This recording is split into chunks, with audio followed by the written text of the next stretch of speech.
You said woke. I don't want to talk about woke. I'm always fucking with the woke. The woke hate me more than anybody for good reason. Because when I stick the knife into them when they deserve it, it goes right to the bone, which it should, because they don't believe in it either. So here's a case.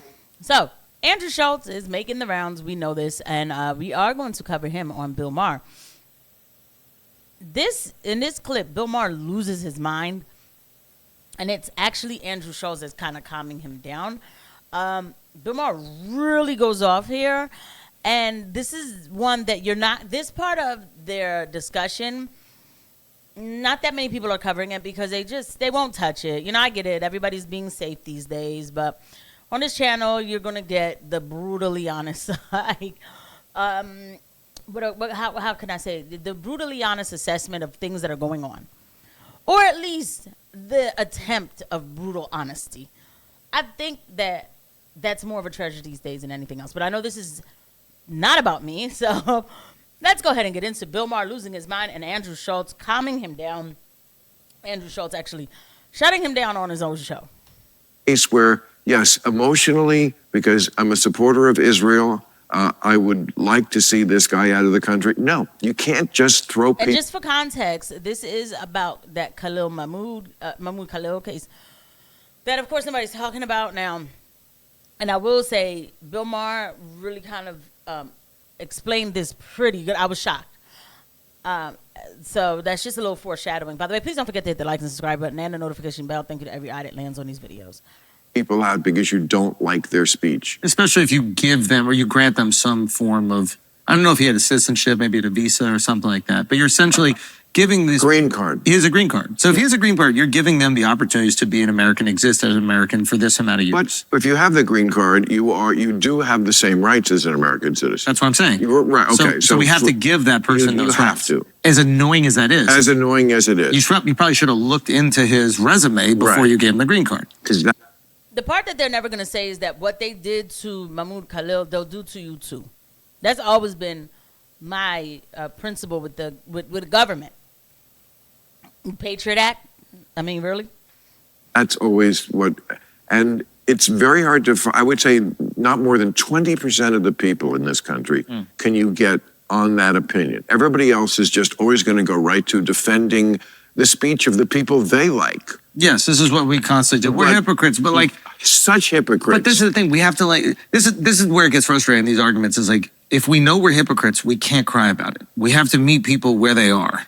Correct. Right? So like, I mean, I'm sure you see on Twitter, and like everybody's talking about, Israel, and like it seems like there's waning support in America for Israel. Oh, absolutely. So here's an example which you hear people say all the time. Like obviously the politicians have no clue how to communicate, most of them, and they're just like, well, this is our closest ally, and then you get asked why, and they go, oh, they don't know, because they're just being told that they're the closest ally. Well. Not just because they're being told that they're the closest ally. They get paid to tell you that they're the closest ally. Come on, Andrew. Closest ally in the Middle East. Regardless of what it is. It's like, I think that's very important. They're the closest ally in the Middle East because they're the only country in the entire Middle East that anyone in this country, these fucking hypocrites, would even... Here comes the explosion. Even survive for a week in. You wouldn't want to live. I don't know if that's true anymore. Like the UAE, I've been to Abu Dhabi. The UAE is not the Muslim world. If you're talking about But they're in the Middle East. That's what you're talking about. Okay, but you're talking about a tiny, tiny percentage of what typical life is like in 60 Muslim countries. You're talking about a little enclave that they carved out so Westerners could come and spend their money. Right. We're talking about far less than 1% of the way life is like. You would not want to live even in a moderate country like Jordan. And your wife certainly wouldn't enjoy living there. Yeah.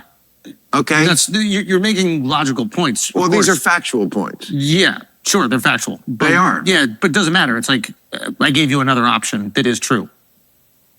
Well, but it's I think, matter of fact, I would even argue that life is more relatable to the average American in the UAE or in Dubai than it is in. Again, but it's a disingenuous argument. Why is it disingenuous? Because I just told you. You said you can't live there, and I was like, here's another place. Because it's not typical. I said the entire Middle East. So if here's the thing. All right.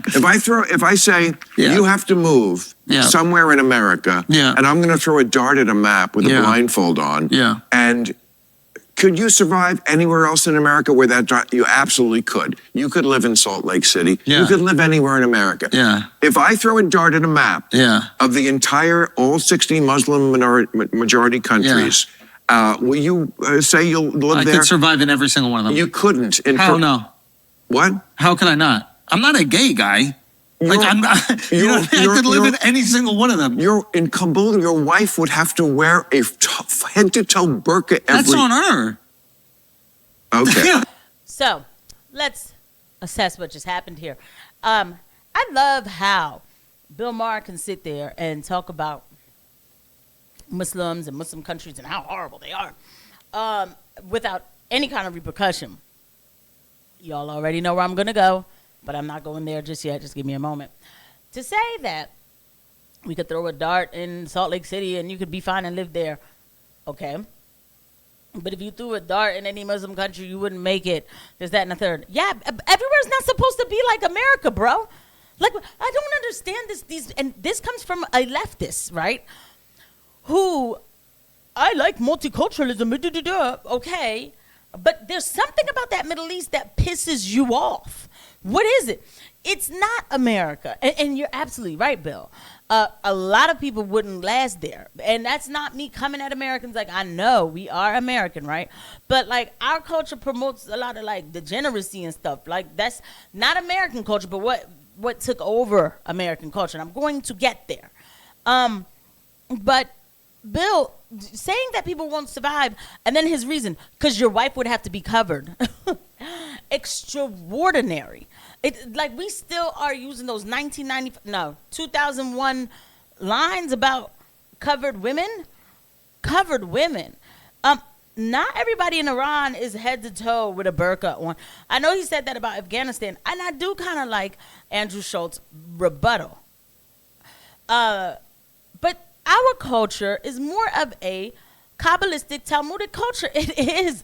We promote, like, obviously not all Americans. Of course, there's a lot of Americans who speak out against transgenderism. But if you want to go into it, you know, like, since he can talk about Muslims are bad because women have to wear burqas, well, in the Talmud, the Adam Kadmon doctrine says that God made man in the image of man and woman, like.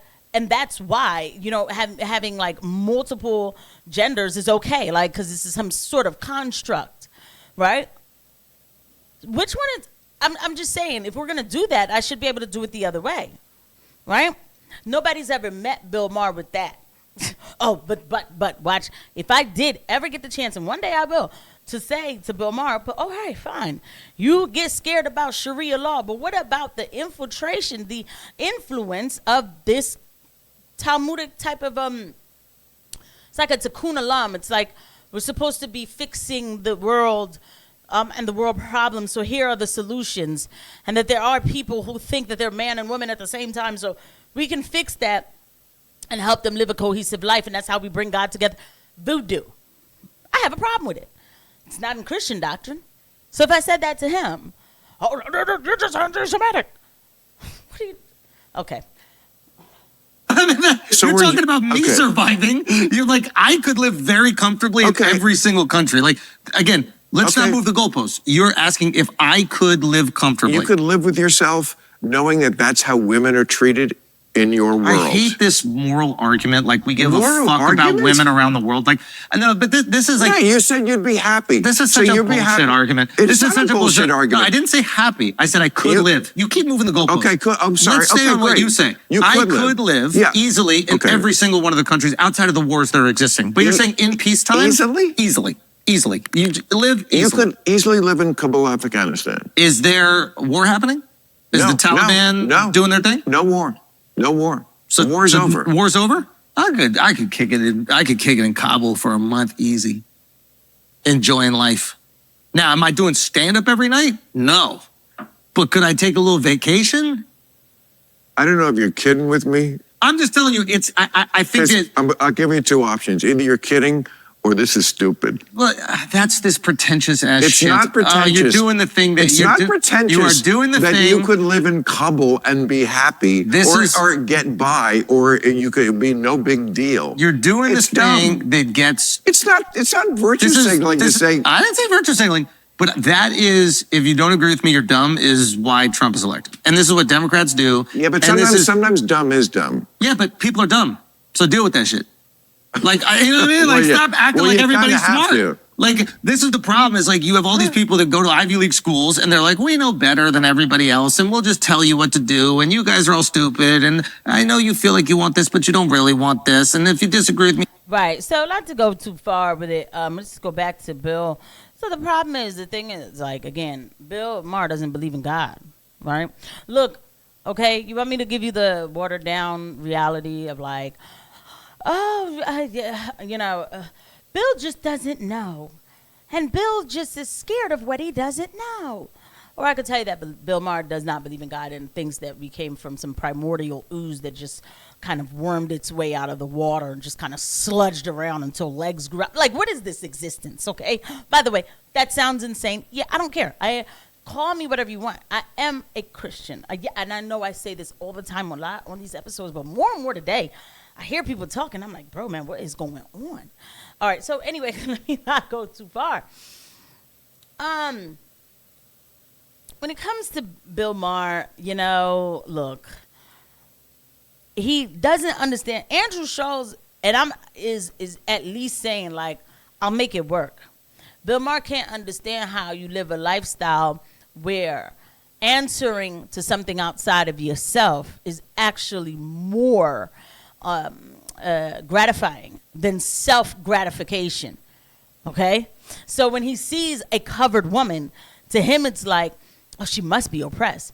But there are females that Christians don't necessarily, we shouldn't be running around here naked, I'll tell you that. We don't cover up like that. You will find some Orthodox Christians who do cover their heads when they go to church. Nuns are covered, but okay. It's not oppressive. It actually, for some people, not for some people, a lot of these women, especially when they wear their hijabs, and I know too many women who are garbed up as Muslims who are living beautiful lives, okay? But Bill is afraid of religion. He's afraid to have to answer to somebody else. He wasn't brought up that. I mean, he went to Catholic school. So I heard he was like, scared about all of this stuff or whatever like that. All right, fine. If you don't want to call yourself a Catholic, that's one thing. But just to come out of it and say that God isn't real is absolutely bonkers to me. But I just have to know that something else kicked in. That's all. I'll see you guys at the next one. Bye.